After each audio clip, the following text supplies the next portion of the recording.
morning. It's going to be a little different format than what we had this morning and what we'll have tomorrow afternoon, in that we're going to have a facilitated panel discussion facilitated by Mike Dourson with TERA.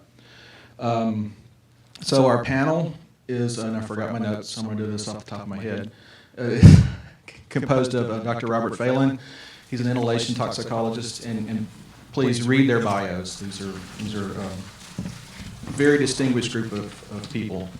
Barry Ryan, who's a exposure scientist. George Maldonado, who's an epidemiologist, and Mark Utell, who's a medical doctor who's done clinical studies. Also, we have Sabine Lange from my group, Sonia Stacks and Julie Goodman from Gradient, and of course, Dr. Dourson, Mike Dourson will be facilitating.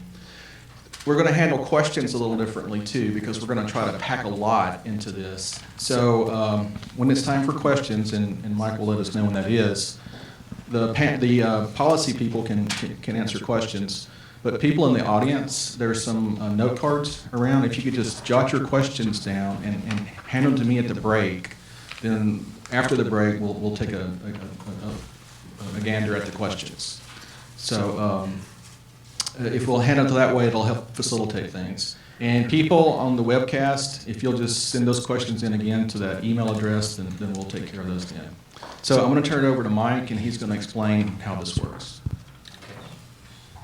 Well, top of the day to everybody. It's good that you're all here, and we have a lot of people on the webinar, and that's good too. What we're going to do is we're going to go over a series of charge questions, and if you had a folder, they're in your folders. And if you're on the webinar, they're on the website. So it's just session 2, charge questions, about 3 pages. So we have an illustrious group of outside experts, and they were presented key information on these 4 topics at a pre-meeting about a month ago, a seminar, a webinar. And notes of that webinar and presentation are also on the website. We're designing this session to be more peer consultation. So what does that mean? It means that there's some preliminary information that's going to be presented by our 3 folks over here. But it's mid understanding of the information. So we're going to have our outside experts comment on it, but it's not peer review because this is not the final look at it. So there's going to be a lot of back and forth. And what I'd like to do is we have a very short presentation, and there'll be slides of that presentation. I think there's a couple extra copies sitting on tables. And then after that short presentation, we're going to ask for clarifying questions from these 4 gentlemen right here.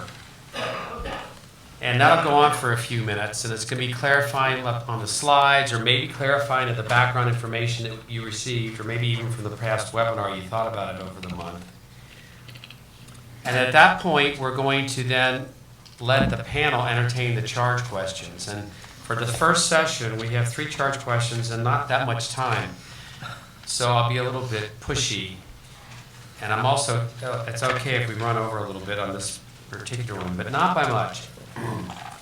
Now, after we get done discussing each charge question, if there sounds like there's resolution or at least a variety of opinions, it doesn't really matter what they are, they are. If we get to a point where we get tired of talking about the charge question, then we're going to let the policy panel come to the microphone and ask questions, clarifying questions of any of the scientists here or the scientist over here that made the presentation. And then after we do that, we'll go on to the next charge question.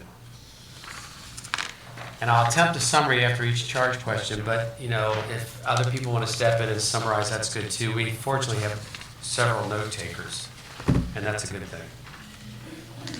So any questions about how we're going to run this? We're going to let our presenters present up front, no interruptions, because it's a short presentation in any event. And they'll get right on with it. Okay, any questions or anything I missed? Mike or Jacqueline? Nope. Okay, well, why don't we get started with the first presentation? And I believe Dr. Lange is going to give us a talk on mode of action.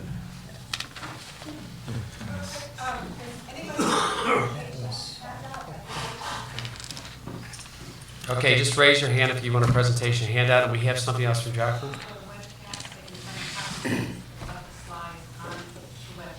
Okay, so the slides are up on the webpage now for those folks. Okay, lots of people requesting. Oh, we're set up to go. All right, Doctor. I'll get started then. All right, very good. Let you know, finish distributing around, and of course you can see them on here. About a month ago, I gave a pre-workshop webinar on the ozone mode of action. This is just a summary of that to kind of jog our memories about what the ozone mode of action is and to provide us with some information that we can use and to discuss more.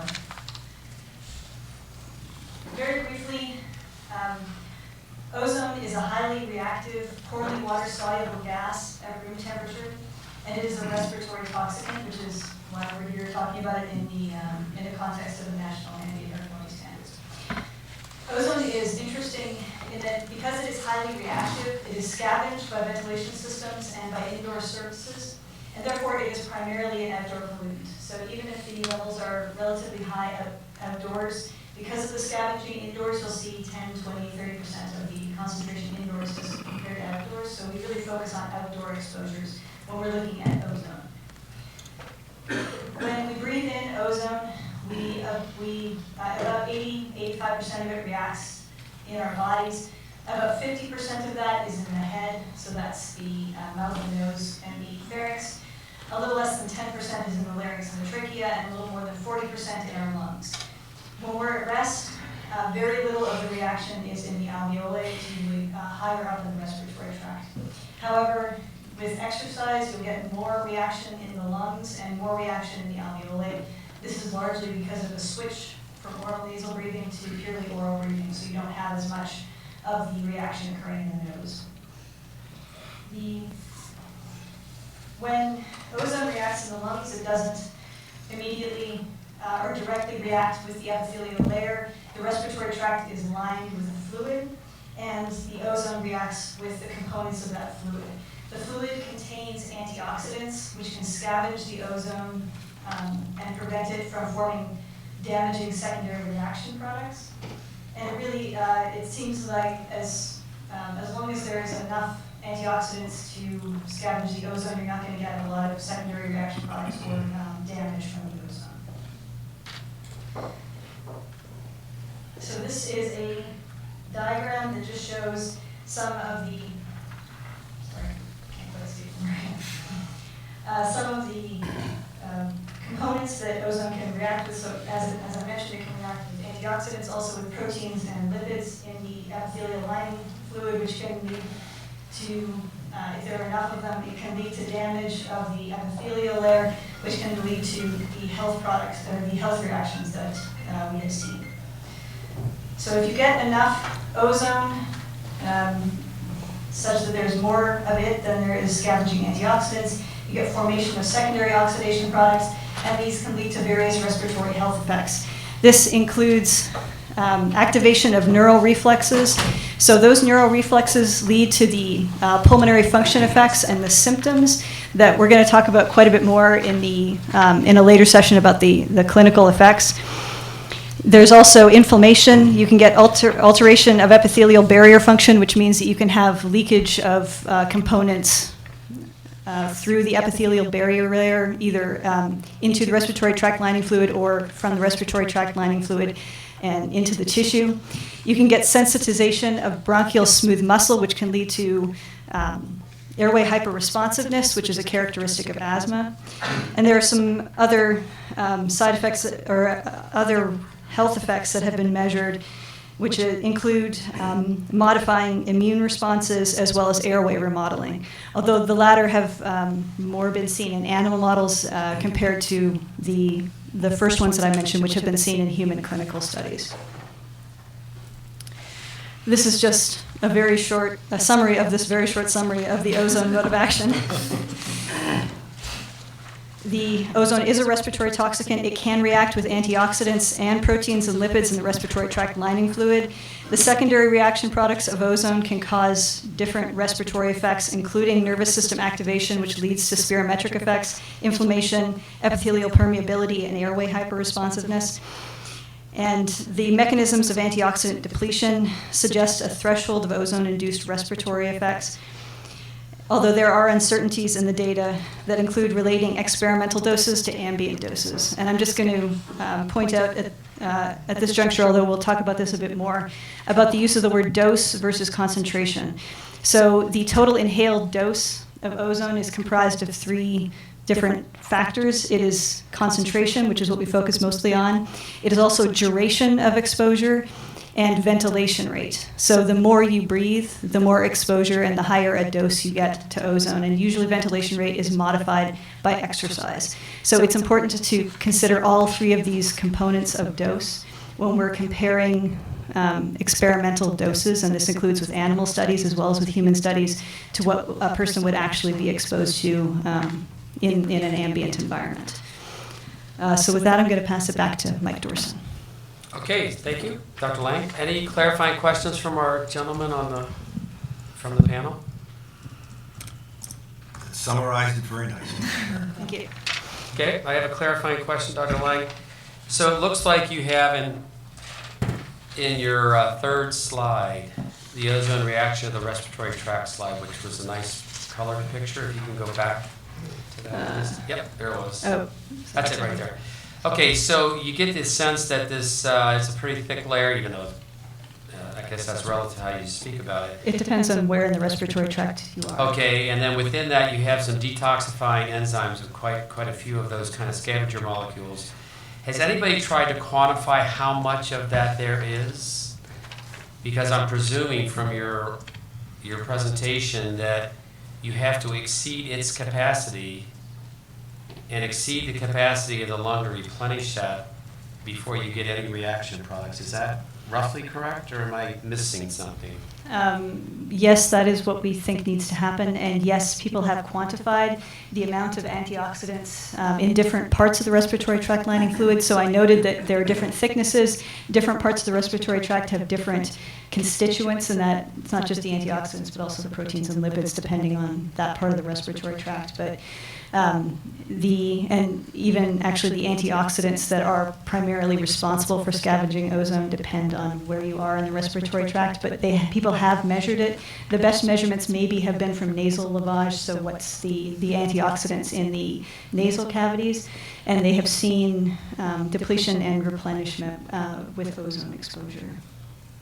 And I think maybe the reference for that, one of the Mudway papers, actually may be in the reference list at the very last slide. Okay.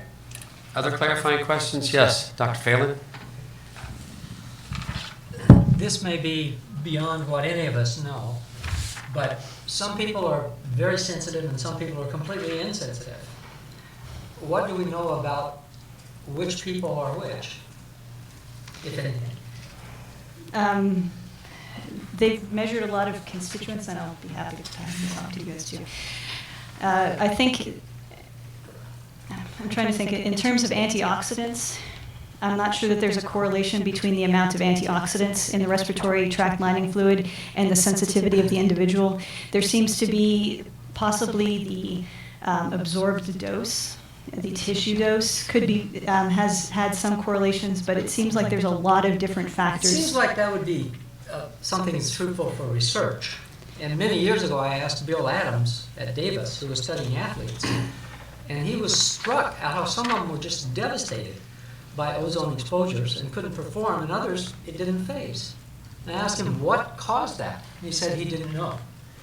And I said, well, we always know more than we can say, and we can say more than we can prove. What might have caused it? And he said, perhaps they had a thicker mucus.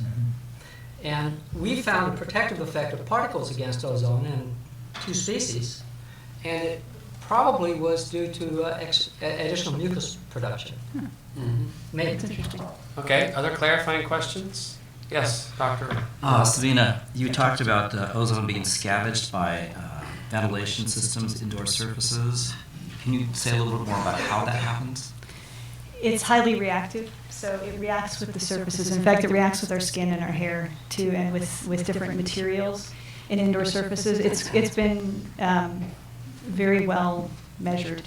The contrast between the ambient air concentrations and the indoor air concentrations, and depending on ventilation systems and how much air exchange you have within a building, and if the windows are open and that kind of thing, you get different percentages of ozone indoors compared to outdoors. And it's typically in the 10 to 30% range because of that scavenging. I can't speak to the exact chemistry of it. So it would be lower in a closed, air-conditioned area? Much lower, yeah. Dr. Ryan? Just as a point of information, I'll be talking a little bit about that tomorrow. Oh, great. Okay, other clarifying questions? I just wanted to address Dr. Phalen's question quickly because EPA is looking at what they call at-risk factors. Right. And, I mean, EPA has looked at things like people with asthma, children, older individuals, people with reduced intake of vitamin C and E. Exercise. Maybe. Yes, so both intrinsic and extrinsic factors, but really, there hasn't been a lot done on any particular factor. And so there isn't any evidence for any particular factor as being something that makes someone more Because sensitive if we about can it. identify the individuals that are strongly affected, then we can intervene. And you might not have to shut down all the businesses in your area to protect that person. They are also looking at, there's a lot of studies, a lot of new studies that look at genetic variants.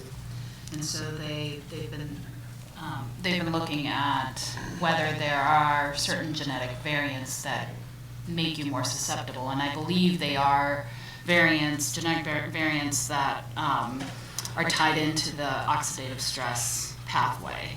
Right. So tied to antioxidant production and maybe, replenishment rates. I mean, there's a lot of different variables that may make somebody more susceptible if you're triggering that threshold beyond which the body can, mitigate some of the effects. But So- you do have to remember that NACS says you have to protect the most sensitive people. So we Right. can't just set them aside and say, No, that's why I'd like them identified, because if the administrator has a lot of discretion, they could maybe protect those sensitive people in ways that are creative, but not as devastating to the insensitive people. Other clarifying questions? I have one more. Dr. Lange, does one get this nervous system activation, such as decreases in FEV1, only after the antioxidants are scavenged, overwhelmed? It seems likely, yes. Yeah, so there's a threshold, and I'll show, and I've got a bit more about this in the next piece.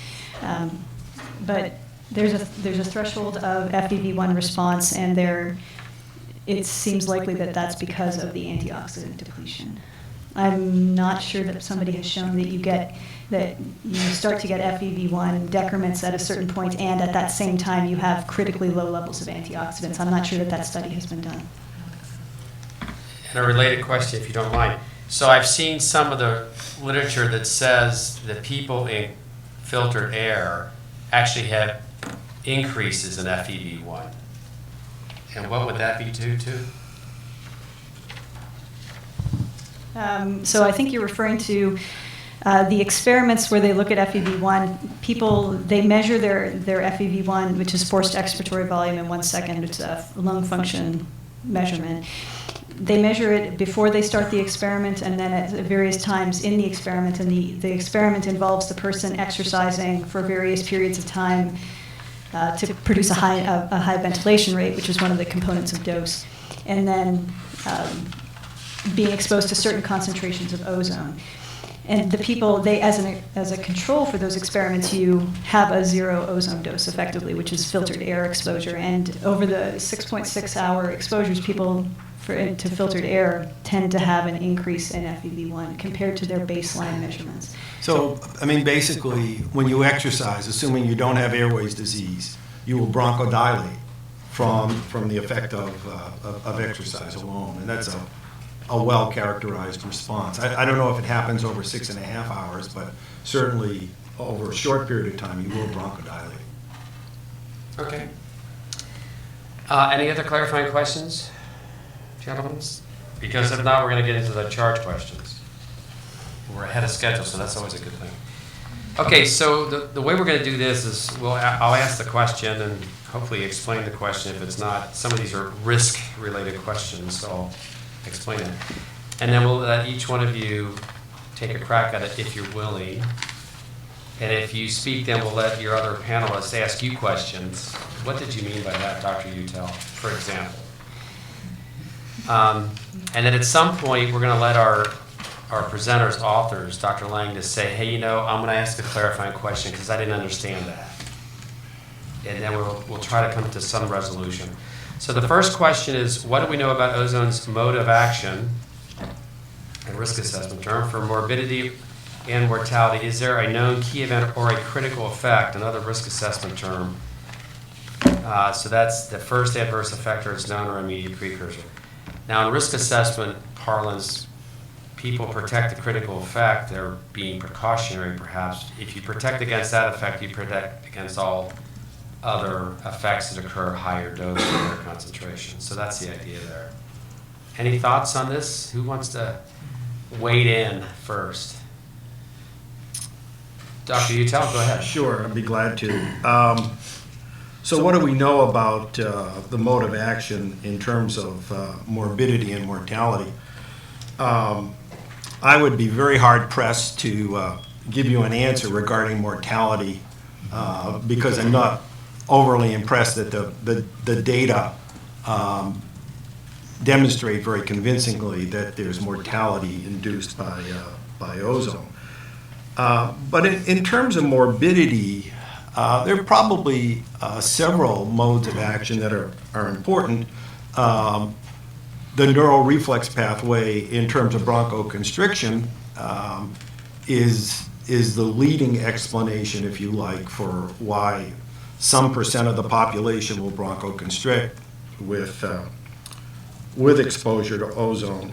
It does seem to me, though, that even though the standard seems to be based largely on these bronchoconstrictive responses, they're not really, they're actually volume loss. They're not so much volume constriction or bronchoconstriction. They're volume loss. They are transient and they're generally fairly small kinds of changes. But the mode of action that I think is going to be interesting as it unfolds is really airways inflammation and inflammation in general, be it limited to the lung or systemic. We understand in terms of a lot of clinical disease processes that inflammation is a very important, if not the initial step, one of the early steps. I mean, the problem with asking what's the critical effect or the first adverse effect is that as the science gets better, we keep finding earlier signals in terms of what can cause toxicity. But it does seem to me that inflammation, particularly if a cardiovascular disease is shown to be associated with ozone, that has the potential to explain a variety of kind of local, which I would call pulmonary effects, and systemic effects as well. Some of the other mechanisms that we've talked about or that was shown on the first slide or modes of action seem less likely to be critical or as relevant in terms of causing toxicity. One of the interesting things, we can come back to this, is the ventilation rate is very important with ozone. And in our experience, when we talk about controlled exposures, we've actually had a very hard time showing any response to ozone unless you exercise. It just doesn't get any place where it causes much of an effect. So I think inflammation is important, and I think getting the oxygen gas to the deeper part of the lung is important as well. Okay, clarifying questions to Dr. Utell? Yeah. Yeah, Mark, Dr. Phalen. I would guess that you would have to know who the target victim is to really know which mechanism is important. And so I would guess that people with cardiac issues would probably be the most vulnerable. And so probably mechanisms that touch the cardiac system might be the most critical. Would you agree with that? Probably so. I mean, being a pulmonologist, I want to be careful that I don't underplay the significance of the lung. God knows. Yeah, but for ozone, that's highly important. I mean, I've But, breathed ozone at 1 part per million for 4 hours, and well, maybe yeah, that it explains hurts. It makes your chest hurt, Yeah, but it it didn't does. kill me. Yeah, and it wouldn't kill you if you had heart disease. Oh, okay. But The edema. But I think in terms of both morbidity and if there is indeed excess mortality, cardiovascular disease is going to be probably more important than lung disease. But I do think the genetic susceptibility, and maybe we can come back to that later, is going to address a fair bit of what you're asking about, that susceptibility, because virtually everything else that's been looked at, airways hyperreactivity, age, gender, there's not much there that really predicts who is responsive to ozone. Older, being in this category, not as old as McClellan, but nonetheless, I'd call it a senior. You become less responsive to ozone as you age. Younger folks are more responsive, at least in controlled settings, than the older folks. Okay, other thoughts, comments, or questions to each other? Okay, so we've heard a couple of statements here. Any clarifying questions from our, yes, Dr. Goodman? So my question is, I'm with you on airway inflammation, but if the weight of evidence indicates that ozone doesn't cause systemic inflammation or does not impact cardiovascular effects, how does that change your answer? Well, I don't know that the weight of evidence shows one thing or the other. I think I was going to get to this in the controlled human studies, but there's a very interesting study going on right now that's actually just been completed at the Health Effects Institute, looking at controlled exposures to ozone on a variety of cardiovascular endpoints, and addresses what has been a big concern of the organizing committee, that the ozone doses are too high, or the ozone concentrations, however you want to look at it. And surely that will be a very good study to help us understand, do we see a potential impact of ozone in older folks and senior folks at relatively reasonable ozone exposure concentrations.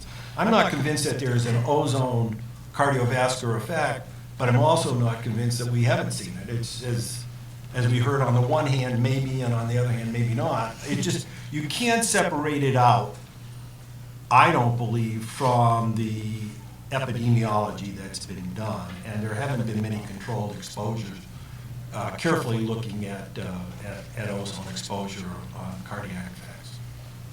So systemic inflammation still becomes an important consideration.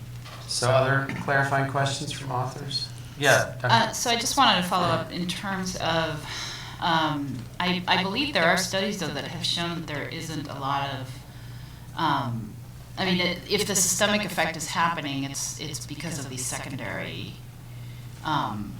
products that are being formed when ozone interacts with the lining of the lung, rather than ozone itself, reaching the bloodstream. I mean, it's very Which possible. makes it very complicated, because there's so many other things that could, I didn't mean to. But when we talk about particles, Yeah.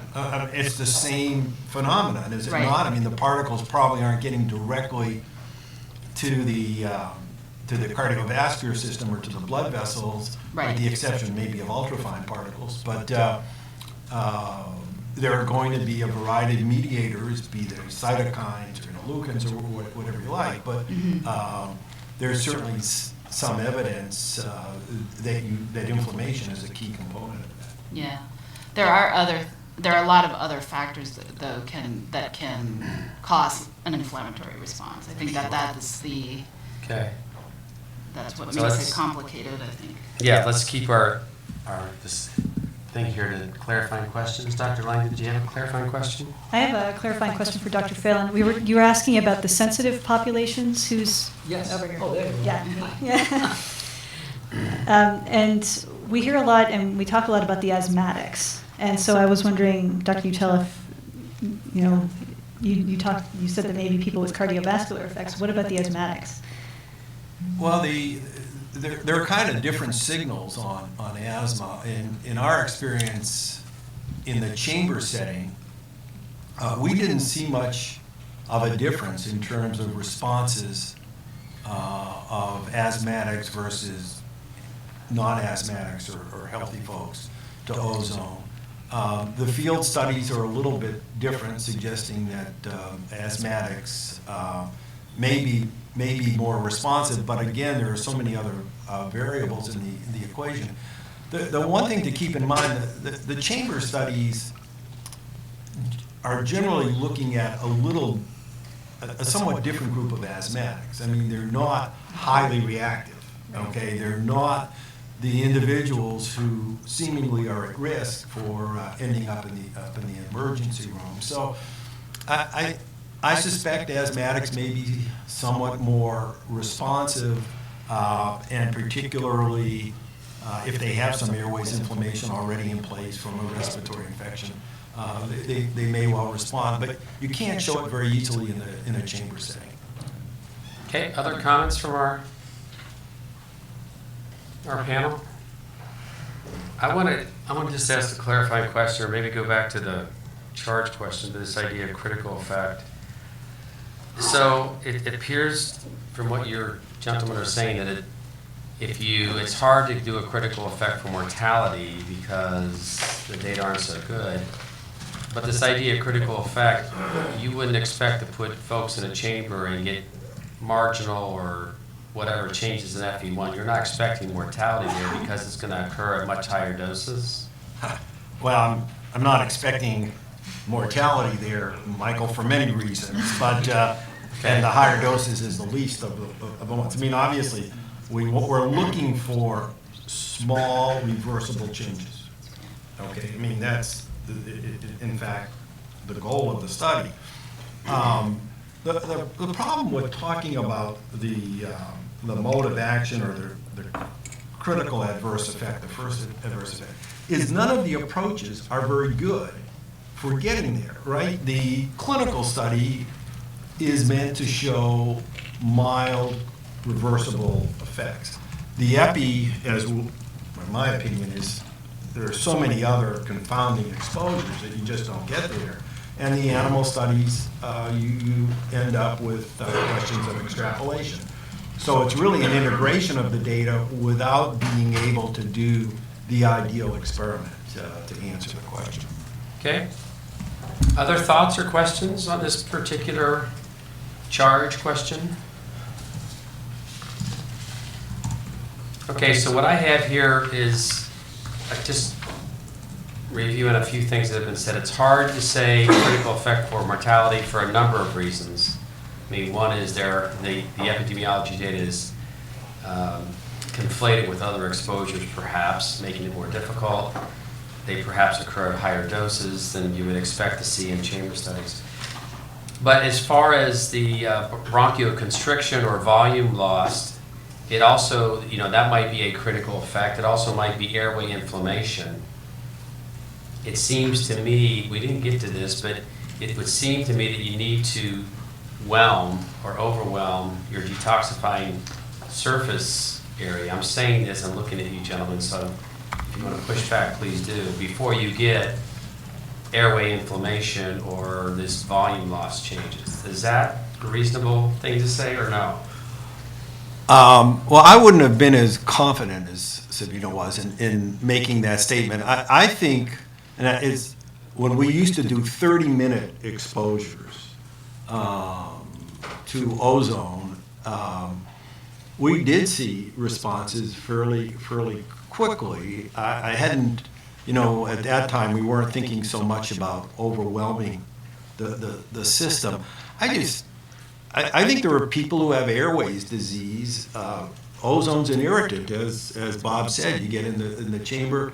I mean, with most of the pollutants we've worked with, the subject can't tell whether he's getting exposed to the control or the air pollutant. With ozone, they can almost uniformly predict that it's ozone.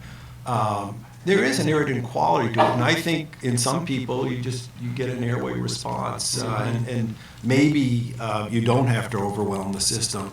I do think some of the elegant work that's been done looking at the exposure-response relationships over time suggests that in that case, overwhelming the system and then supplementing it back, or the recurrence of the oxidants is very impressive. But I'm not sure it's necessarily there for the first brief exposures.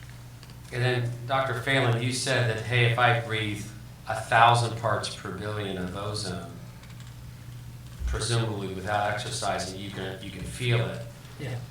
And then, Dr. Utell, you said that it's hard to get ozone effects without exercise. I'm presuming these are much slower levels. Well, and I'm talking about respiratory effects. You certainly get eye irritation and so on, but the respiratory To effects. clarify, fairly early you feel a tightness in your chest, Right.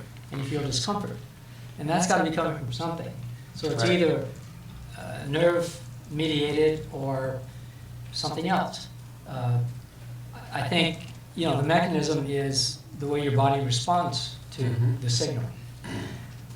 The other thing that is noticeable is that the serious effects seem to occur about 2 or 3 days later. It's much like sunburn. Your sunburn, you come home from the beach and the next day it really hurts like crazy. And it's epithelium too. So that's another complication that I think we're not looking at. And then on the third hand, there's also adaptive mechanisms that we have, probably a thicker mucus and some cell population changes. So some people would be less susceptible or more susceptible, depending on whether they were adapted or unadapted. Okay. Okay, very good, Dr. Ryan. I just want to get a clarifying point from Mark.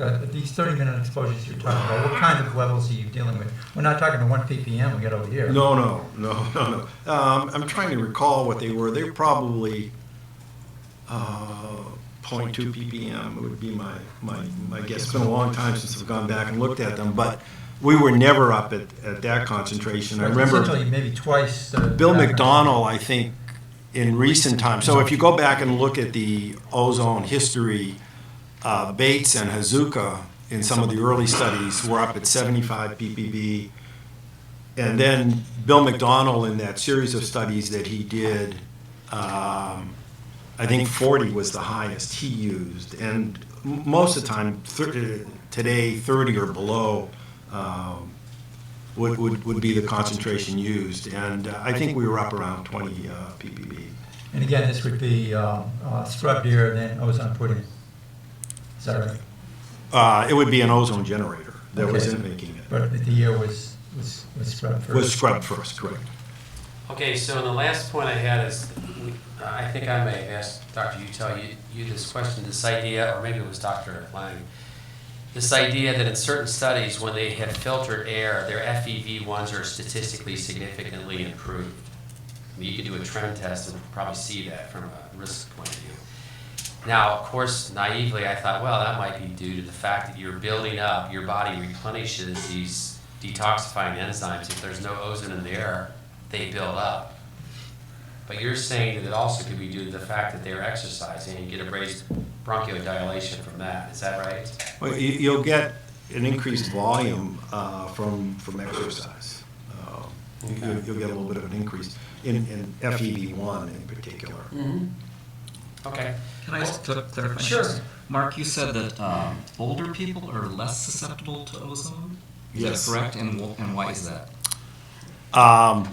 I don't know. I actually don't know the answer, but in most every study that's been looked at, if you look at an older population, they're less responsive in terms of the percent of people who will respond. Yeah, we've done some work with Dr. Kane, which is one of the California universities, sorry, I don't know which one, but with other irritant gases. And the most sensitive population was the young exercising adults. They were very attuned to the loss in FEV1 or whatever. The older people were not.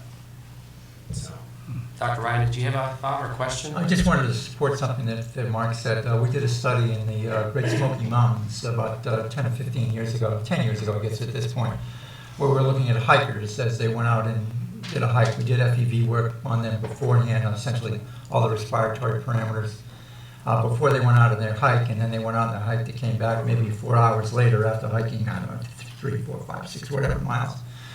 And what we found is that there tended to be a result that they were better off when they came back, despite the fact that they were being exposed to levels of ozone that were modestly high, something, 40, 50, 60 ppb, still below standards.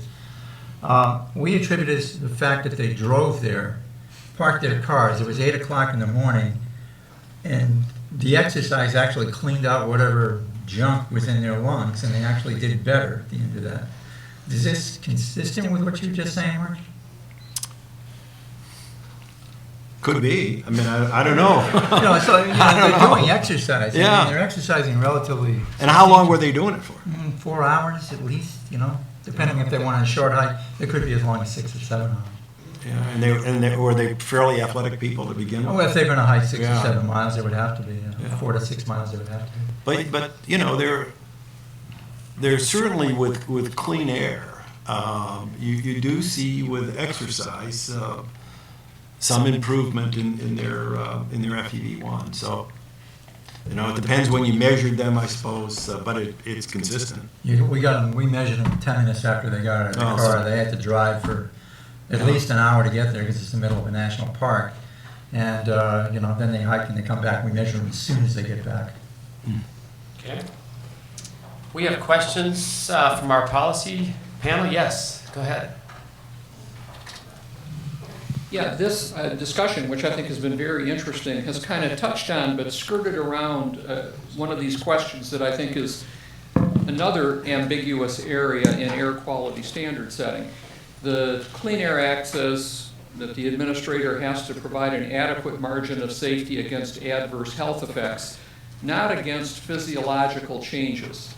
And so one question, and if we're going to discuss this later, the organizers certainly can defer it, but one question is, at what point does a physiological change become an adverse health effect?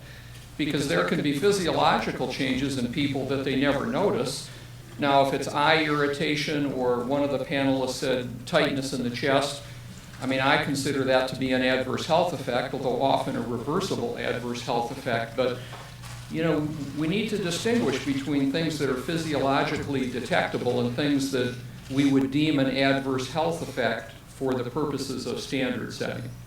That was Dr. Portney. Thank you, Dr. Portney. Actually, that's question number 3, so we can segue to question number 3 if you gentlemen want to do that.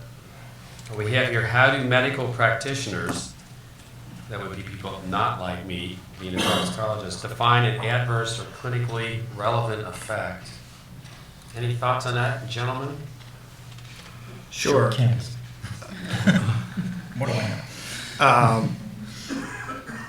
So clinical people, frankly, don't generally worry about an adverse effect from ozone. It's not something that we deal with very much. But your question's a very interesting one, and it's one that always kinds of surfaces because one man's physiological response is another man's adverse effect, and it depends kind of where you are in the spectrum of health. If you have a 10% reduction in your FEV1 and you have a 4-liter FEV1, not going to make much difference. If you have 1,000, if you have chronic lung disease, chronic obstructive lung disease, and you lose 100 ml or 10%, then it becomes very tricky because maybe that loss of lung volume would make you more symptomatic, although you get into what is the repeatability of the measurement. Okay, and there's lots of folks who have written about how reproducible are these lung function measurements. But in terms of trying to distinguish physiological effects from adverse effects, an awful lot of it depends on the host. I'm going to refer folks to let me claim my bias since I was one of the authors. There's a workshop on adverse health effects, a report from a workshop on adverse health effects of exposure to pollutants from the ATS, or from the American Thoracic Society, that was published in 2000. And I thought, we did a reasonable job of trying to deal with that question. Small changes in lung function that don't cause symptoms surely should not be considered adverse, okay? They're reversible. If you get short of breath with that change in lung function, that probably is a real adverse effect. You get into all kinds of things today with biomarkers, cytokines and growth factors. I mean, you can imagine there are all of these things. We felt those should not be considered adverse given what we understand about the science. But you can, if you look at that report, it tried to avoid giving cutoffs or numbers, but looking at the kinds of effects that one needs to consider and when perhaps they become adverse versus when they are strictly physiological. But it's a very tough question. I think it goes lung function is very interesting because it's gotten so much respect in terms of small decrements in lung function being the basis for setting standards. And frankly, I think it's overinterpreted in terms of what it really means. When we started out with looking at these kinds of clinical studies, the argument was, they're just physiological effects. And then, 15 years later, all of a sudden, the ozone standard was being based on these fairly small, at times, decrements that aren't even reproducible in other laboratories. Certainly overinterpretation. Okay, yeah. Dr. Phalen? Yeah, I think related to that, and maybe touching on it, is that things have advanced methodologically so well, especially in epidemiology, that we can statistically detect things that are well below where it would have any physiological decrement or medical decrement. Unless you're in the Olympics, it might make a difference between a gold and a silver, if you lose 0.5% of your pulmonary capacity. But the problem is the statistical methods are so good that we can detect things that are clearly trivial for any practical purposes. Okay, and just to give reference, those guys who were playing for that basketball tournament last night, those are the people that had lung capacity of about 4 liters. At least. Remember, your lung, the volume of gas in your lung is related to your height.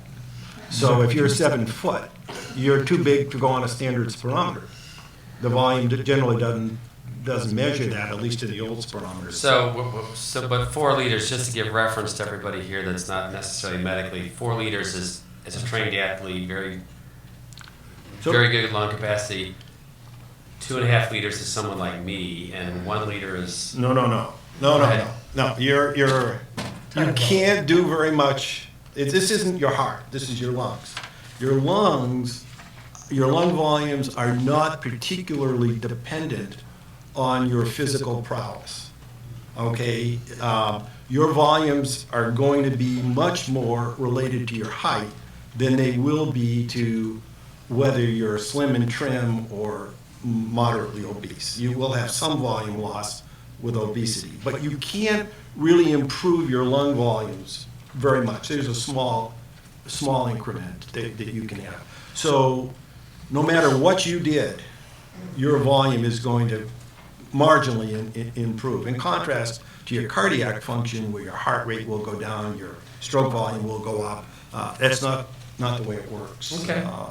with the lung. So those guys last night are in great physical shape, but it's cardiovascular that you're really Okay. looking at. Well, let's keep on this third question here. How do medical practitioners define an adverse clinical relevant effect? So I have here, not a problem for ozone generally. I'm thinking maybe small concentrations. But the American Thoracic Society is saying small changes in lung function with physiological changes are adverse. Or did I Well, completely? Symptoms. With symptoms. With symptoms. Physiological symptoms Yeah. are adverse, but biochemical changes may be overinterpreted. The So- lung function. Yeah, so you put a couple of things together. Sure I did. Yeah. So I'm really bad at that, sorry. No, biomarkers that are sort of, they've been in place for a while, but still understanding what does a change in a cytokine Right. really mean? Does it put you at risk for disease? I think the committee felt these are things worth studying, but they're not, we wouldn't put them in the category of an adverse health effect at this point. Lung function, my point was, or the committee's point was, small decrements per se are not, should not be interpreted as adverse. Greater than 10% fall in FEV1 with symptoms, and symptoms that are related to that change. So one could have eye irritation and a reduction in FEV1, and I wouldn't call that the symptom that goes along with that fall in With the FEV1. fall. Right, as Sonia said, it would be wheezing or cough or shortness of breath. Those would be relevant symptoms. Great. Okay, other comments from our panel on this third question? Any clarifying questions we have from our, yes, Dr. Goodman? So, EPA in the proposed rule has said that a 10% decrement in an individual, not in a group, is of concern for people with asthma, and a 15% change is an issue for people without asthma. And I think the question for you is you're all saying how difficult it is, and maybe we're over-interpreting FEV1 findings, but in terms of, what do you think EPA should do? Should EPA raise the percent? And is it okay to look? I mean, the other thing I think is happening is, as opposed to looking at the mean level of the group in these controlled exposure studies, they're saying, well, there's a few individuals in these studies that go above this level, so we should worry about that. That's the first question. And the other one is, you talked about relating a 10% decrement of someone in the study to another person. But is it really appropriate to generalize from these controlled exposure studies to people that maybe would never be able to actually even participate in these studies because they'll never be able to exercise at that level, and as you said, there's no impact without exercise. Okay. So those are really simple. Yeah, really simple clarifying question. Comment Go ahead, on Dr. that. There's an artificiality in the laboratory clinical studies in that you're telling a person to exercise and they're exercising. But when you go outside and there's a significant level of ozone and you don't even sense it, your respiratory parameters can change and you no longer feel like exercising. So there's some built-in protective mechanisms that you have in environmental exposures that you don't have in the laboratory. And I'd exercise for Mark, even if it hurt a little bit. He said, run. But in the environment, people just tend to curtail their activity when they. It isn't sensible, but when they have the triggering of nerves saying there's something there that we don't want you exercising. Dr. Phalen, what's your thoughts on the EPA definition of adverse effect? If it's from reading this, I disagree with it. I know people who started the occupational standards and helped set TLVs visited Russia in the 60s or 70s. And the Russians had defined any change that they could detect as adverse. And so they were setting their occupational limits so that there would be no detectable change, which befuddles me because our systems are designed to change as the environment changes. The industrial hygienists went to Russia in the factories, and they sniffed, and it was the same concentrations we were using in our factories, because you had to have something to get the work done. And they asked the managers how you did it, and they said, it's easy. We go to the instrument, and we just adjust the sensitivity till it reads, what the level should be. And the comment that the American industrial hygienist used or said was, well, we cheat by making the standards achievable. So anyway, it kind of answers your question in a roundabout way. So, I mean, comparing the EPA definition with the American Thoracic Society definition, what are your thoughts on the American Thoracic Society's definition? I'd have to see them side by side. I don't know what they are. Okay, fair enough. Other thoughts or answers to the clarifying question from Dr. Goodman? Yeah, so,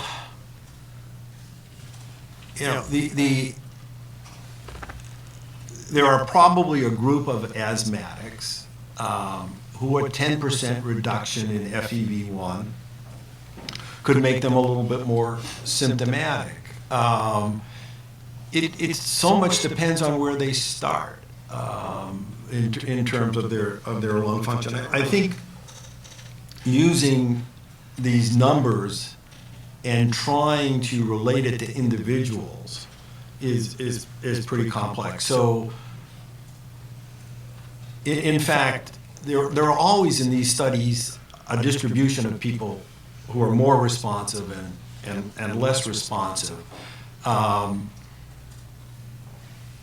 We've not seen huge decrements in lung function with ozone, but again, we've never studied the asthmatic who one would feel that a 10% reduction or even a 15% reduction would make them terribly symptomatic.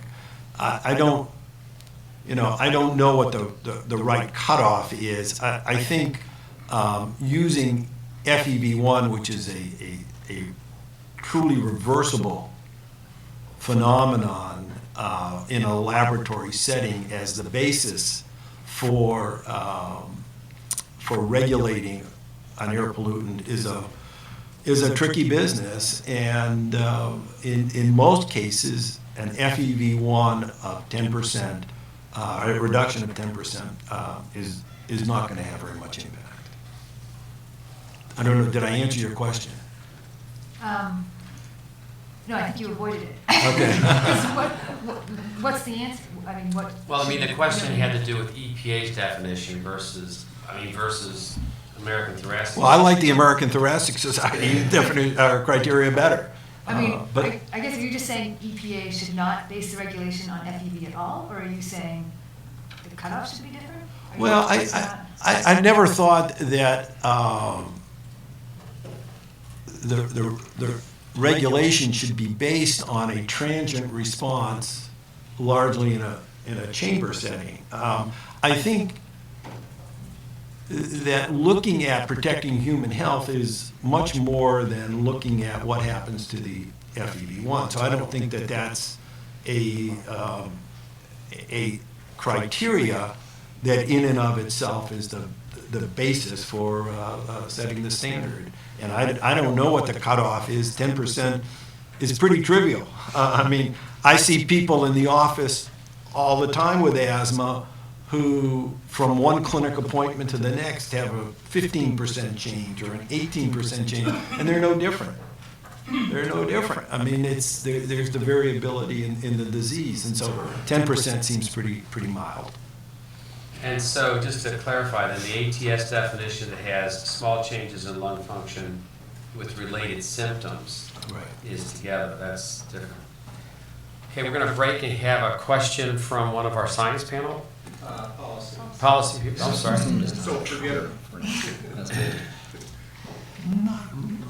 I just want to loop back, actually, and without giving whiplash here, to go between the first charge question and this one. As I hear it, we have great uncertainty over mode of action on mortality. I don't know if your view is then mortality should, what role it should be playing in the standard setting. We have issues as to what the effective dose is for any study, regardless of whether it's causing effect. We have an issue as to decrement and whether it's even reproducible in the size of the decrement. So I guess following up on, it's a little sharper point on Dr. Goodman's question, but just in light of those three things I've heard, that's what I've picked up. What should be looked at with respect to standard setting in light of the issues that I've just heard about? Okay, that's directed to the science panel. So we talking, mortality versus the ATS definition, that would be, which one should we focus on?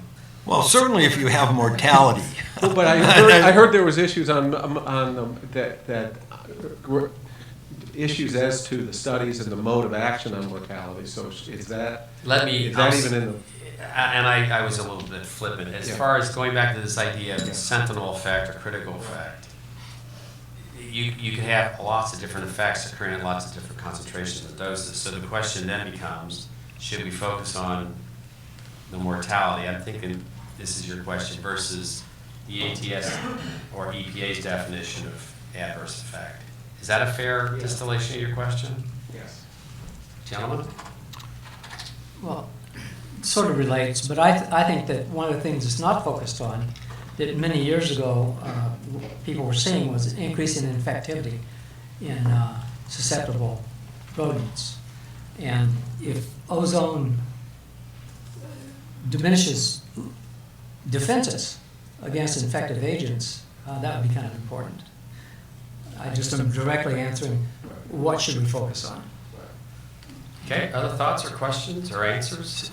So I don't have a great answer for you, but it's easier in a sense to tell you what I think we shouldn't focus on. And That's what I've been hearing. yeah, and then try and turn it around. Yeah. I don't think the study that shows you a kind of borderline statistical effect at the lowest concentration that you can use, that study and that endpoint is the parameter for standard setting. Now, if you show in multiple settings, in multiple laboratories, that you have a reproducible decrement across a sizable part of the group that you're studying, then I think it takes on some real significance. Part of the issue here is that in one laboratory at a very low concentration, there are very small effects, and should that be the basis for a standard or a new standard or ratcheting down the standard? I don't think that alone is sufficient. So I didn't really answer your question, but I don't know how to do it better than that. Okay, but let me make sure this is, and that was Dr. Knaus? Knaus? Okay, so I think the question is, if you're going to set a standard, do you focus on the mortality that you've seen in maybe epidemiology studies, because you said you're not persuaded that those are meaningful, or do you focus on something else this in the severity scheme is much less severe, such as a physiological change or maybe a physiological change with symptoms? In other words, you could focus on many different effects. Right. And again, Yeah, that's what I was trying to get at, Right. Because I heard several say the mode of action regarding mortality is uncertain. And so I was kind of then, all right, that appeared to be in the mix in the decision-making process. Right. But I wanted to move then to the other elements that Let me just comment. I mean, my understanding, as I read the studies on mortality, it's nothing that says you die from that ozone. I mean, I've been doing this for 40 years, and I'm not sure that in the people I've pronounced dead, that ozone had any role in their death, right? And so trying to understand how that study really says that the mode of action of ozone, which is what you're at, contributed to that death, I'm not so sure about it. I mean, what happens is maybe more people die on days that there are higher ozone or there's a lag, and that's what the epi says. And so it's difficult for me to know that that is really an ozone effect, and that's what I'm questioning. I know the statistics get you there, and I've seen it from Harvard and Yale and other places, but the mode of action of ozone is not what is responsible for the death. Okay, Dr. Arbuckle, did you have a question, please?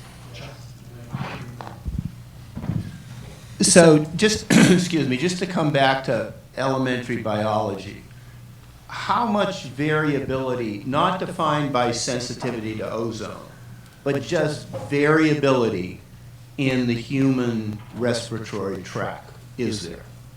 If you took a big sample of perfectly healthy, normal people, you guys, for example, well, not some of you, but anyway, how much variability would you find that might or might not later contribute to a response to ozone or anything else? Size, diameter, I don't know, color, shape? And can we answer that question by looking at the clinical studies, Dr. Utell?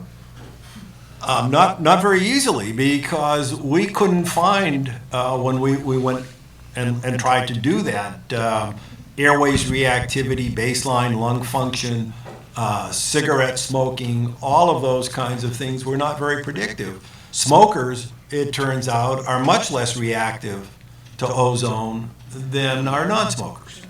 Oh, okay. Good. So pass that on to the tobacco companies. Right. I'd be delighted to hear that. So. Okay. So second question: in the case of your hikers in the Smokies, who were out in actual real air rather than in a chamber or a statistic in somebody's studies, what else was going into their lungs, and what possible effect could it have on an ozone response? That is, if they were breathing the fumes of the beautiful azaleas, could that have an effect on how they responded to ozone or particulate matter or whatever else there's in the Smokies? They had a little too much altitude to have the azaleas on them, but they're breathing whatever's in the air, and it could be other photochemical oxidants, oxides of nitrogen, various and sundry things that might be in the air. This is a relatively pristine environment, but there's a lot of secondary things that go on there. I mean, it's in the Great Smoky Mountains. Why are they called the Great Smoky Mountains? It's because there's photochemical smog going on, essentially. So they're seeing a number of things there. Whatever's in the air. We were only measuring ozone, particulate matter, and as a matter of fact, that might be it, along with the lung function measurements. Did you get to dissect any of those people when they came? 3 offered, but we turned them down. Okay, So in the real world, it's hard to separate the effects of ozone. And then when you're trying to look at mortality, I mean, we've only talked about particles and ozone, but there are lots of other things that contribute to mortality, so it's that's a very tough area to interpret. But Dr. Utell, we wouldn't expect mortality if we had ozone that didn't overwhelm the detoxifying water layer, would we? I mean, I keep going down to what's more sensitive effect. The critical effect is the first adverse effect, whatever that means. So we wouldn't expect mortality if we didn't unless we overwhelmed the detoxifying nature of the water level, right, in the lung. Well, I don't know. Let's say you're ill and you don't need as much ozone as you would when you're 20 years old to provoke a response, and you get enough into the deep lung. I mean, you're asking a question that really can't be answered. Okay. But I would never say it couldn't happen. Okay. Dr. Maldonado. Maldonado, thank you. These clinical studies, it appears to me that they're studying relatively healthy people, and And as an epidemiologist, sort of the percent change in FEV1 never seemed to me to be very interesting. What I would be more interested in is taking a group of people who, for whom a 10% decrease in FEV1 would be something to worry about. Have those studies ever been done? So, a couple of comments. It's actually quite interesting to study them. But sure, people have looked at individuals with chronic obstructive lung disease. But, you can't get them to exercise to the same degree that you can a healthy young person. People have looked at asthmatics. There's certainly a number of studies in asthmatics. You can't have them exercising at the same level that a healthy young person does. I don't know of any of the 6.6-hour studies that are done in asthmatics. Are there some? There's some mild estimates. Yeah, there are a couple. Yeah, they're mild estimates. Yeah, it's, these folks are exercising at rates that you and I can't do, or at least that I can't do. And I mean, that's very intense. It's 50 minutes out of 60 minutes. So those kinds of studies are not generally available. Now, one of the things we haven't talked about, and I think is important, it's just not at a point that we know how to interpret it all, is that not only can you see lung function tests, but if you wash out the lung with lavage, you'll see inflammatory cells. And I don't know that all my colleagues would agree with this comment or any of my comments, but when I see reversible bronchoconstriction or volume loss from something like ozone, I don't know that ever leads to chronic disease. Okay, that having the lung get a little smaller, getting a little bigger. I do think if I had continuing ongoing airway inflammation, going back to my comment earlier on, I think that has the potential to result in progressive changes in the structure of the lung, and to put one at risk for lung disease. And there are a number of studies at relevant concentrations that do show some inflammation. There are some other studies that show cytokines and so on, but they vary from study to study. But you almost always, in these small groups that have been looked at, do see an influx of white cells in the lavage fluid. How to interpret that in terms of the long-term risk that it causes, we're just not there yet. Okay, clarifying questions from our Well, I just wanted to bring up, I think that's the whole point that Dr. Maldonado brought up. If ozone can only impact people if they are exercising, and people that have certain conditions, that because of those conditions, they're not going to exercise. They just never will in the real world. Right? That's what we're saying, right? Disagree. So, Okay. ozone can only impact the spirometric response. You only see that if you exercise. I don't know anybody who's lavaged someone and not had them exercise and see if there are white cells. I would think there wouldn't be, because I don't think very much of the ozone is going to get very deep in the lung. But I don't know the answer. I think exercise, for the reasons we've talked about, is a requirement for changes in pulmonary mechanics. Whether it's a requirement for some of the other parameters, don't know. It may well be. But the effort in terms of looking at people who are exercising has been almost strictly on mechanics. Okay, Dr. Phalen, last thought here, then we're going to move to the other question. You brought up a couple times the fact that some defensive mechanism has to be depleted or overwhelmed. And I think a salient point there is there are likely to be people that at some moment in time their defenses are already depleted. And I think of the person who has, cardiovascular disease, who has bronchitis, who has a sore throat, so his epithelium is unusual. There's an inversion, so the ozone is high, the particles are high, the pollen's high. It's very hot outside. He's out of shape. He's elderly. He has an 8th grade education. His dog runs out the door to chase a dog, or to chase a car or a truck, and he runs out the door and dies.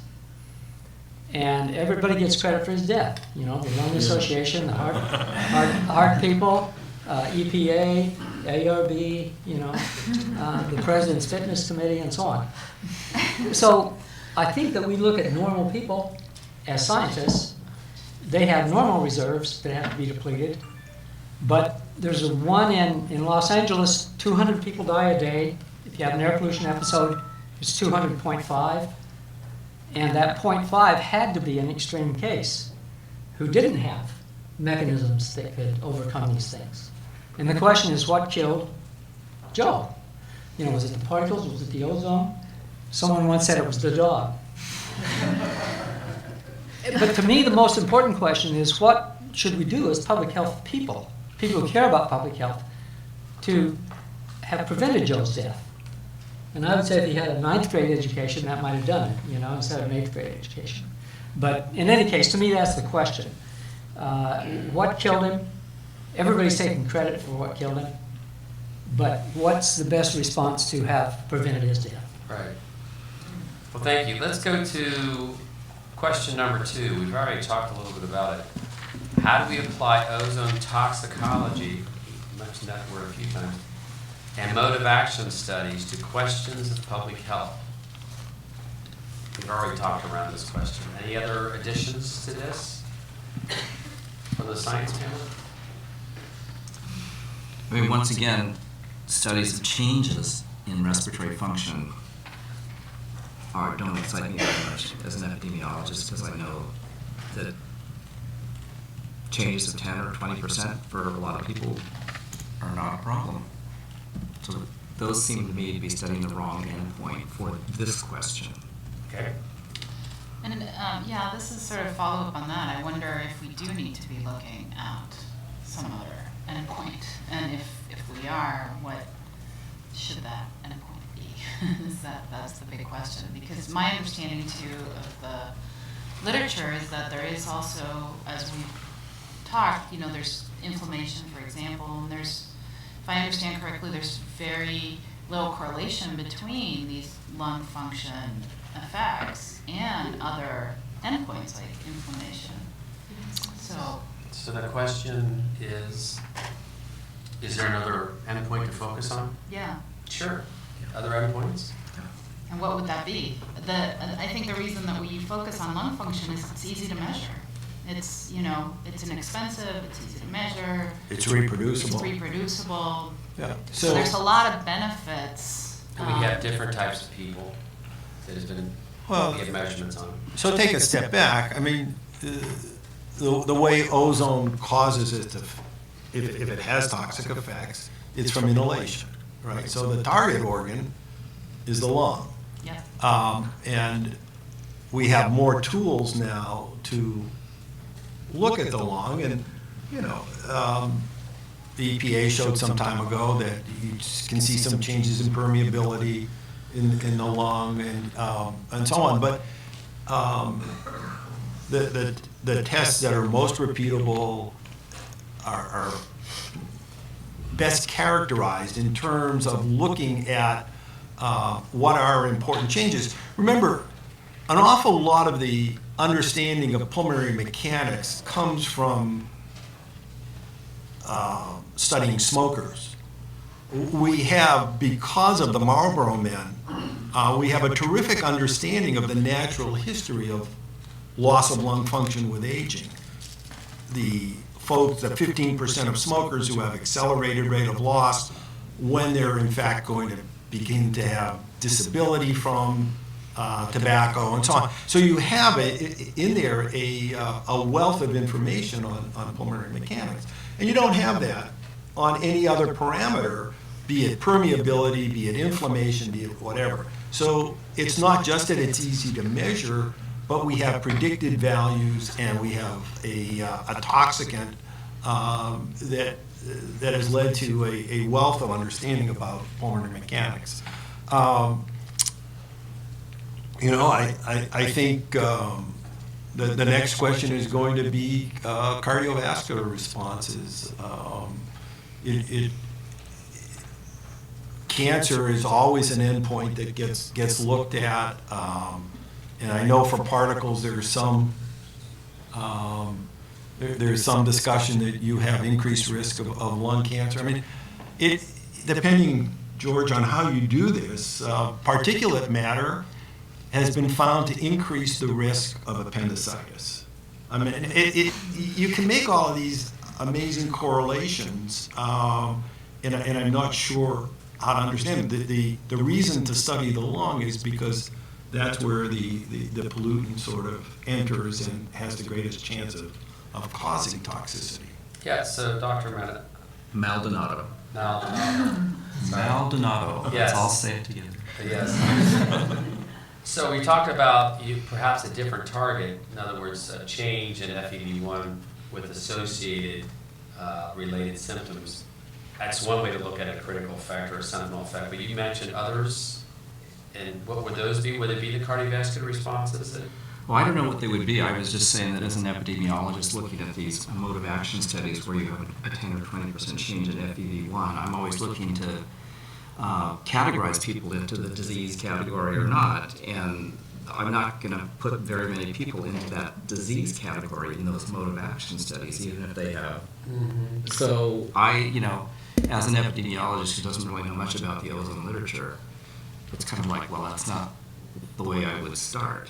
Mm-hmm. I don't know what else to do. I'm just saying, well, that's not satisfactory.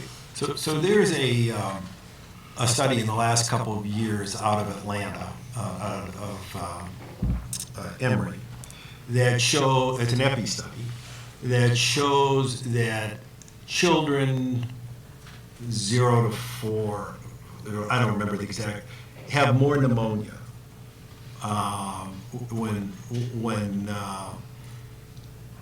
the ozone levels are high. Now, one possibility, of course, is Bob's explanation that you have an interaction between a virus or a bacteria and ozone. And another is that you have, because of a change in mechanics, decreased clearance. And therefore, lung function becomes an important parameter. And I'm making this up as I go, so bear with me. But I'm just trying to say that it's not just the fact that the mechanics can decrease, but does that change in mechanics kind of put you at risk for something else? And so, whenever you look at how the data get integrated, so the ozone can cause this change in lung function, young people are more responsive, and now you have more respiratory infections. I mean, mechanics may or may not be important, but that's part of the reason I think that they get looked at, and they get a lot of significance, if you like, in terms of the regulatory arena. Okay, Dr. Ryan? Yes, I'm just reading the question here, and it says, how do we apply ozone toxicology and MOA studies to questions of public health? And I work in the School of Public Health, so I think about these things. And I think we've already identified this. There are people who are sensitive for some reason. Perhaps their lung function is at the margin, such that a 10% decrease will bring them down below a level of survivability or something that will actually produce an effect. And this goes into the epidemiology as well. Or some of the things you just said, Mark. I mean, we can't identify parts of the population, sensitive parts of the population, through some of these studies. What is it that we think is happening? Can we identify individuals who have this thing? They're the ones we have to look at. So I think that's what we need to say here. Yes, we can do this, and we can do this by identifying the populations that are at risk. Okay, so those populations at risk, if we were to identify and we use the ATS definition, that would be one way to identify them. Certainly one way of identifying, we could, small changes in lung function, but with associated related symptoms. Right. So it could be 10%. I mean, I'm not sure. I don't know what the number would be, but there's got to be some people the people that are the 7-foot-tall athletes who we were just talking about before, if they lose 10%, maybe they don't win the Olympics, they just get a silver medal, it was suggested over here. But someone down, where he's at the margin, loses 10% and he drops below that margin, that's a pretty big deal. And we may actually be worried about the mortality at that point rather than just the morbidity. Could we actually identify these people through these clinical studies? I mean, the clinical studies do have some people that are in the sensitive subgroups, it seems. I mean, maybe we'll get into that in the next session. Maybe we can just hold that thought until we get into the next session. Does that sound reasonable? Yeah. Yeah, that was what I was trying to do with Joe. The sensitive person has to be pretty rare, and probably has to have a combination of deficiencies. Okay. But again, to echo what Mark said, that kind of person is not going to exercise enough to get enough ozone in their lungs to have an effect, right? So May not. So we have, we can identify them. I'm sure. Well, we the can find dog, if the dog gets loose, you gotta exercise. But it could be just a small amount of exercise is sufficient to drop that person. Yeah. Okay, so I think at this point we have a few minutes left, and I'd like to make sure our policy panel has a chance to ask some questions. So I believe one of them does. It's Dr. Lorenzen? Lorenzen, yes. Maldonado. I got I'll work that. I want to take this sort of from the statutory perspective first. EPA is supposed to protect against adverse public health effects. Let's just start from there. We've been struggling with how to define what is an adverse health effect. It might be mortality, it might be morbidity. We've been talking about what is the at-risk population. EPA is supposed to protect against protect sensitive populations. The most sensitive populations might be someone with COPD. And we've talked about exercise, that ozone tends to have an effect when you are exercising. What is exercise? Is exercise any sort of physical labor? Might it be? And so the question is, does EPA, and how would you look at someone who, say, has a pulmonary issue, who has a job that might be in manual labor, because of heightened ozone levels, might not be able to carry forward that economic activity, that job. Is that an adverse health effect, or do we think it's not? Do we think we really need to show something that's more than a temporary effect, short-term lung diminishment of capacity? Thoughts on this? Well, I think it's an adverse effect, but it's transient. I'm assuming from what it's transient. Yeah, that's the key, and so maybe that's what I'm driving at. Is transience itself something that disqualifies something as being an adverse health effect? No, I see Dr. Dourson shaking his head. No, transience is not. I mean, in the EPA parlance, a way of looking at things, no, but that's just one perspective. Right. But from your perspective, well,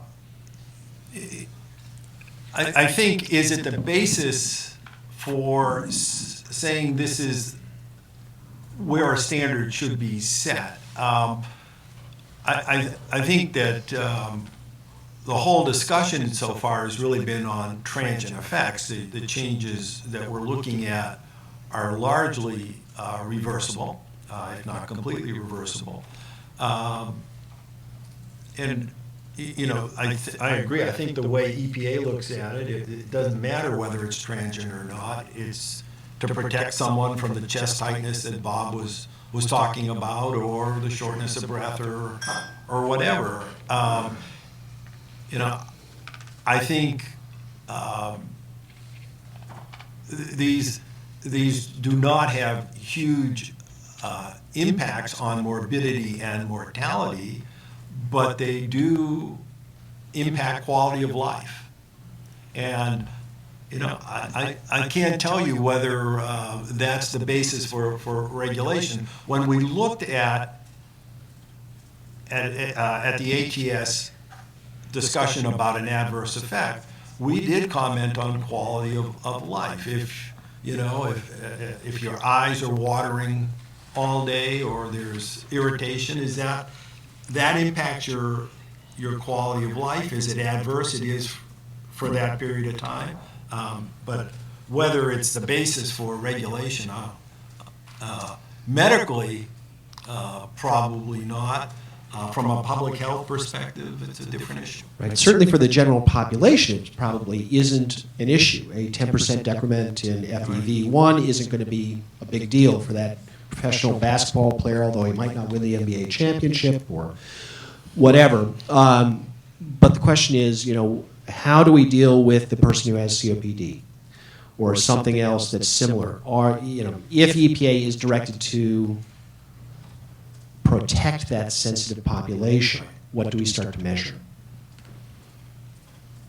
What do we measure instead? I mean, what are we looking at? Are we looking at mortality? Are we just looking at morbidity?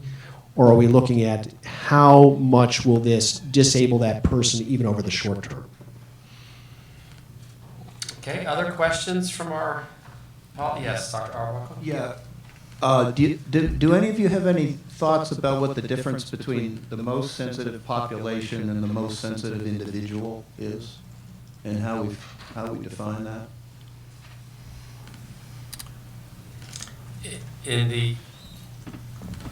So in EPA's way of looking at it, they're going after the most sensitive subgroup, not necessarily the most sensitive individual. Well, actually, So the Clean Air Act, as I understand it, and Roger usually corrects me, is that it does not protect the most sensitive individual. For example, the person on a ventilator is not covered by the Clean Air Act. It looking at the most sensitive kind of subgroup. And,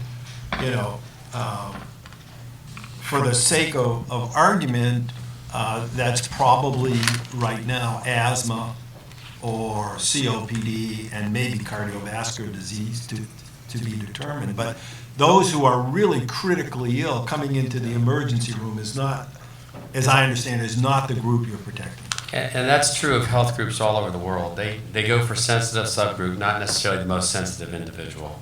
But that's typical. Is there some accepted definition of a subgroup in that case? How many individuals do you need to be when a you're subgroup? fortunate enough to know it, I mean, methemoglobinemia and babies from nitrate exposure. Specifies in the legislative history of the Act, it refers to a statistical group. The Clean Air Act actually has in the legislative history, which I think is most relevant to this question, it says that an individual is not identified as the basis, but a statistically significant group of individuals. And so that becomes the question of legal definition on it. So, But that's not in the Act itself. I have the quote from the Act. It's in the legislative history of the Act. And, well, that carries some weight, at least lawyers tell me that. Not the judge to lead it. Okay, so here we have an exact quote from an act here, Dr. Goodman. From 1970, reference should be made to a representative sample of persons comprising the sensitive group rather than to a single person in such a group. So they don't define it Right. further, but that's in the wording of the Act. You get into all kinds of arguments over that then as to whether, even in this study, these several individuals who were there, did they really comprise a group? Or were they a member of a group? A member of a group. Right. Okay, so what I have here is a very interesting set of notes that are incomplete. But the idea of mortality we talked about early on and mode of action, it's difficult to understand that. It's a little bit easier to talk about mode of action for morbidity. We have volume loss or bronchoconstriction as one possible sentinel effect. There's also this idea of continuing airway inflammation is yet another. The most sensitive folks might be cardiovascular disease, but that's contrasted with the fact that the lung is likely to be the target, especially after inhalation. So somehow those two are related. Hard to get ozone effects without exercise. Well, you can get it if you have high enough concentrations. This idea of exercise causes bronchodilation. So there is some you'll see this clinical studies in our next section. It talks filtered air is improvement, so maybe that's part of it. The other critical effect might be increase in infectivity in experimental animals. I mean, that's certainly something that can be looked at. But I'm taken with this idea of EPA's definition is not necessarily liked better than the ATS definition, because there's this idea of tagging with the small changes in lung function, this idea of related symptoms. That's the dual purpose of putting more of a judgment of clinical significance to what you see. And finally, this idea of biomarkers. I mean, you have biomarker changes, but you don't want to necessarily overinterpret them. I mean, we can drink dihydrogen monoxide and get physiological changes that you can measure as well, and that's, of course, something we want. So a lot of text here. I don't have much of a summary, but that's okay. We have people that have taken notes. And I think what we're going to do is we're going to get right into the next presentation before the break, but if you need to take a break, please do. We have, and the final word, at least on this, is Dr. Portney. Did you have another question or so? Please. Well, just, I guess, a comment, and I'll be very brief because we're going to take a break, but I don't want us to confuse the fact that because it's difficult epidemiologically to link ozone to premature mortality, that we somehow don't count premature mortality as an adverse health effect. I mean, dying is the ultimate adverse health effect. So that's a separate thing from whether or not we can determine that prolonged exposures to ambient ozone concentrations cause it or not, but it's certainly an adverse health effect, right? I mean, there's no question about that.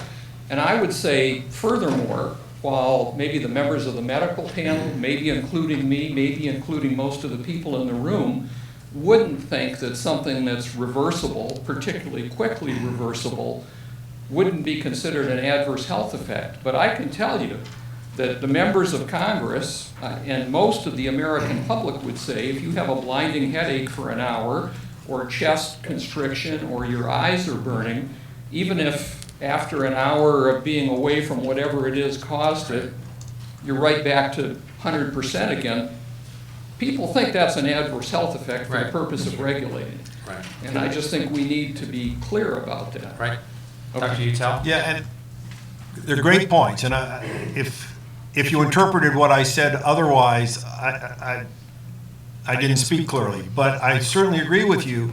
And if you look at the ATS statement, we talked about those being adverse effects. Now, whether they are the basis for standard setting, I think there's some debate. I think eye irritation is adverse, chest tightness and so on. Whether you want to use that as the standard, the basis for standard setting is a different question. Well, I agree with that, but I would say, I'll make a positive statement. A normative statement should be used as the basis for regulation.